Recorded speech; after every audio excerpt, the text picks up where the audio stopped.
I don't want you to judge this shoe by its appearance. I think this shoe looks incredibly boring in this colorway. Luckily, when I turn it around, the logo is red on this side, which I think looks remarkably better than the lateral side where it's black. But this is my full review of the Reebok FloatRide Energy 5. And if you've run in any of the FloatRide Energy series from Reebok, you know that they represent incredible value. How does version 5 stack up? Let's get into it.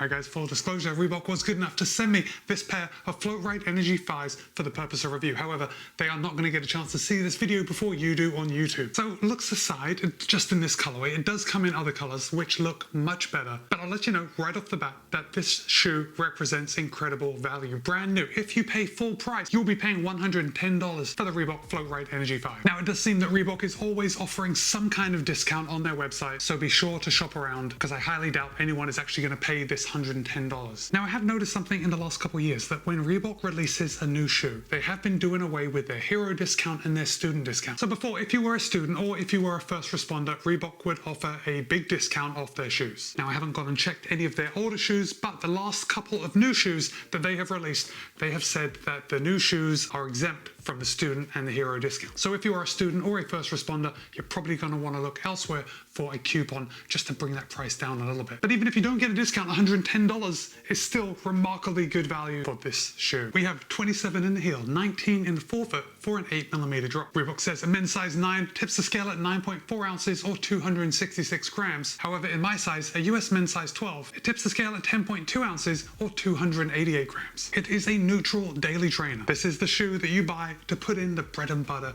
of your entire week. It doesn't specialize in doing any one thing, it does everything pretty well. And that's what we want in a daily trainer. The FloatRide Energy 5 does not fit true to size. I actually have to drop a full size in Reebok compared to most other brands. So in Reebok, I usually wear a US men's size 12. In most other brands, I go with a US men's size 13. So if this is your first time buying a pair of Reebok shoes, I would probably suggest making sure that you can get somewhere with free returns and order 2 sizes, maybe your normal size and then down half a size or down a full size, just so you can see what works best for you. Now, when I say Reebok don't fit true to size, as far as Reebok goes, they do fit true to size. In the last 4 years or so that I've been wearing Reeboks, their sizing has been consistent. So let's start at the top. Let's work our way down. You can see, just like we expect on a daily trainer, we have a good amount of padding around the heel collar. It is kind of a bolster, but the bolster starts right at the top of the heel collar, and then it thins out as you get down towards the sock liner. So the most padding is right around the heel collar. Look at this, we've got this kind of like an elf ear top of the shoe. The heel counter, fairly rigid, exactly what we would expect. I do get a good lockdown in the FloatRide Energy 5, but generally that is to be expected with the daily trainer. With the rigid heel counter, I do find that they fit my feet very well. And really, that's exactly what I want in a daily trainer. I might put up with a little bit of fit anomalies in a racer if they're doing something else like making me run very fast. In a daily trainer, when I just want to go out, take care of business, get my run done, I want the shoe to feel good on my foot, and this does that. Reebok is using an engineered mesh upper. They're calling it their Speed Shift 2.0. It's the second version of their Speed Shift upper, and it definitely does the job. Let me hold that up for you.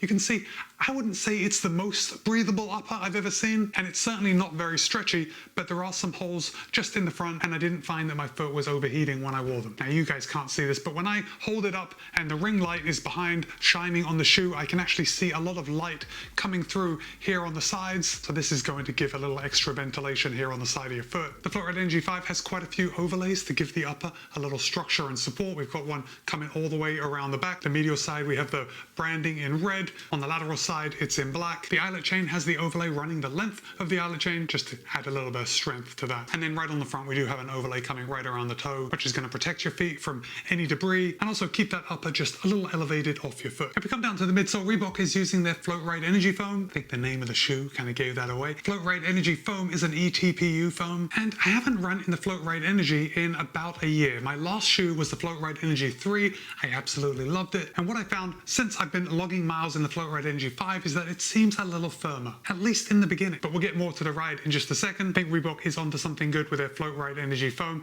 and then if we come down to the outsole, we can see we've got good rubber coverage. The shoe is clearly designed to be resilient, to last a long time on the road, and then you can't really see it on the camera, but you see these side bits, the black rubber, and the black is just rubber. Underneath that rubber is Reebok's new X plate, and judging by the shape of it, I don't know if it's an X plate or an H plate, but I think H plate was already taken, so X plate it is. But underneath the rubber, you can see there is just a gray plate, comes up across here and then back down. And this is the first year that Reebok has added the X plate to the Floatride Energy, and it just provides some torsional support. So the plate is not designed to give you any pop. This is not a race day shoe, but that X plate is just going to provide a little extra stability. Now let's talk about fit. Now remember, I'm a US men's size 12, and I do go down a full size from what I usually wear in some other brands. However, in this US men's size 12, my big toe is perfectly positioned. This shoe is definitely long enough. I like the separation between the eyelet chains, which lets me know that the Floatride Energy 5 has an appropriate amount of volume inside, at least for my foot. However, when I put my foot into the Floatride Energy 5, it is a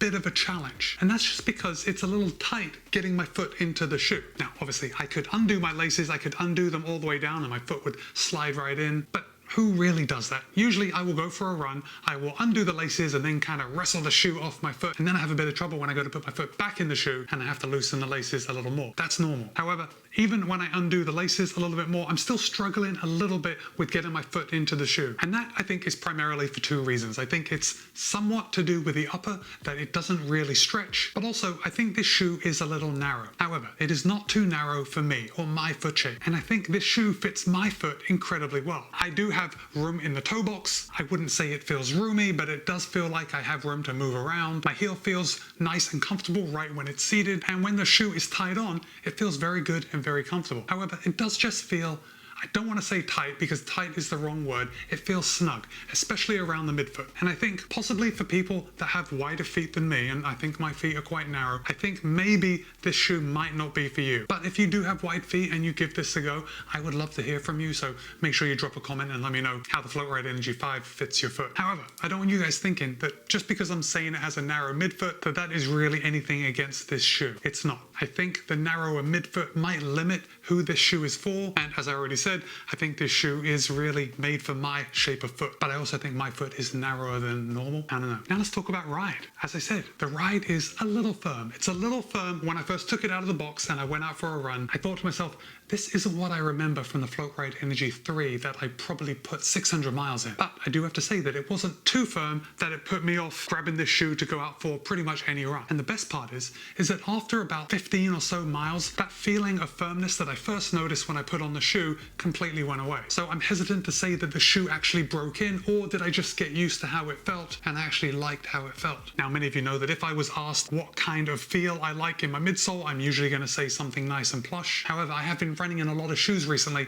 that are firmer than plush. And if you are like me and you do like a plush ride, I think maybe the Floatride Energy foam in the Floatride Energy 5 is something that you're going to have to get used to over a couple of runs, but it's not too firm that it's going to beat you up. Now in my testing, the longest run I put into the Floatride Energy 5 was 11 miles, and I came back from that run feeling absolutely fine. So while I may describe the Floatride Energy midsole as being a little firm, I think it all comes down to what you're comparing it to. If I compare this shoe to something like the 361 Degrees Flame RS or the Mizuno Wave Rebellion Flash, it's not firm at all. Those are very firm shoes, but those other shoes are also for faster workouts, where you're going to pick up the pace and you're really going to need that firmer midsole feeling. However, that said, this shoe is firmly in the daily trainer category. However, because the foam is just a little firm, at least in the beginning, it does give you confidence to pick up the pace and feels pretty good doing so. Now, I don't think I would ever recommend using a daily trainer for a race. Of course you could, but you know, we're living in a time where there are specific shoes for specific types of runs. And I think you could quite comfortably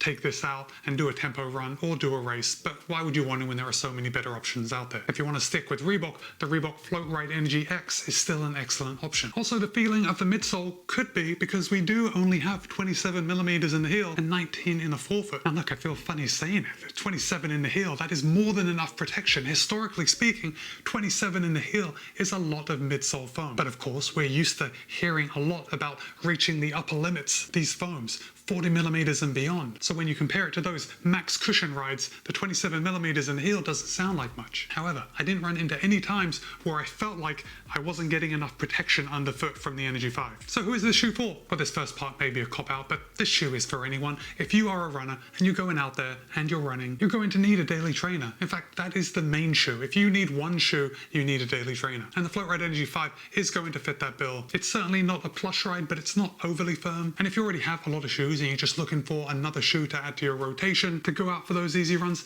I think you're really going to find a benefit in a slightly lower stack height and a shoe that doesn't ride totally plush. Anyway, for me, I'm going to keep this shoe around. This is something that I'm going to put a lot of miles in. Oh, Guys, I was about to wrap up the video and I've missed out on something very important. Okay, so the tongue is nice, it is gusseted, it does have a lace loop in the middle, which is huge. No tongue migration whatsoever. Reebok has their tongue game on point. However, my biggest gripe of this shoe is these shoelaces. Now, looking at these like this, you might think, Matt, they look alright. They look long enough. My friends, they are not long enough. As runners, we always double knot our shoes. If you don't, you just roll in the dice with disaster. So when I double knot these laces, it's like there is nothing left. This is barely enough lace for me to double knot my shoes. So Reebok, if by any chance you're watching this video, I doubt it, but maybe add another inch or two to these laces and you'll be golden. And with that, my name's Matt. This has been my review of the Reebok FloatRide Energy 5. It's a good buy at $110. It's a better buy if you can get it for anything less than that. Be kind, be happy, run well. I'll see you in a couple of days.